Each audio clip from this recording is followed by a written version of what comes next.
အားလုံးပဲမင်္ဂလာပါဒီဗီဒီယိုမှာနောက်ထပ်အတန်နဲ့ကျွန်တော်ရဲ့အတူတူလေ့လာကြည့်အောင်ပေါ့နော်ဆိုတော့ဒီအတန်ဖလိုက်ကြတော့ဘာနဲ့ပြီးခဲ့တဲ့ဗီဒီယိုတုန်းကပေါ့နော်ကျွန်တော်တို့ဒီ shwa hatan very popular ဖြစ်တဲ့sounds ပေါ့ကျွန်တော်လေ့လာတယ်ဒီတစ်ခါလဲအဲ့အတန်နဲ့ခက်စင်လေးပဲဒါပေမဲ့သူကဘယ်လိုကွာသွားလဲဆိုတော့ဒီအတန်ကတော့ဒီ long vowel sound အတန်ပိုရှည်တယ်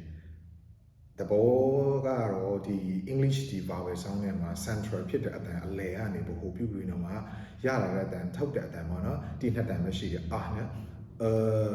ဒီအတန်ကလေးကြတော့ကျွန်တော်တို့ရလေ့လာတဲ့အထူးဖြစ်ဒီstudents from my community ပေါ့နော်အခက်ခဲဖြစ်တဲ့ခက်ခဲဖြစ်ဆုံးအတန်လည်းပြောလို့ရတယ်ပေါ့ဒါsounds သူ့ကိုလည်းထုတ်တဲ့ခါကျရင် facial တစ်ခုလုံးဘာမှ position လို့မရအောင် relax လုပ်ထားရမယ်ပြီးရင်ပါးစပ်ကဒီ နည်းနည်းပွေတယ်ပေါ့နော်ဆိုတော့သူကထူးခြားသွားတယ်ဆိုတာဟာဒါကတော့ long vowel sound ဖြစ်သွားတယ်နဲ့ခက်စင်စင်တယ်လို့နော်ဒီကောင်လည်းကြတော့ဥပမာအနေနဲ့ပြောရရင်ဒီ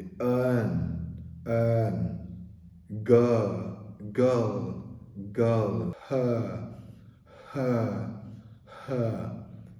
ဆန်တဲ့အနေနဲ့ပြောရရင်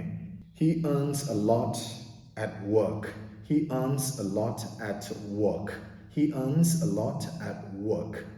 ကျွန်တော်တို့ like ဆိုလို့ရတယ်ဆိုတော့ဒီဗီဒီယိုမှာလည်းကြိုက်နှစ်သက်မယ်လို့တော့ကျွန်တော်ယုံကြည်ရဲ့ညွှန်လင်းတာပေါ့နော်ဆိုတော့နောက်ဗီဒီယိုနောက်တန်နဲ့ပဲကျွန်တော်တို့တူတူပြန်ဆောင်ကြတော့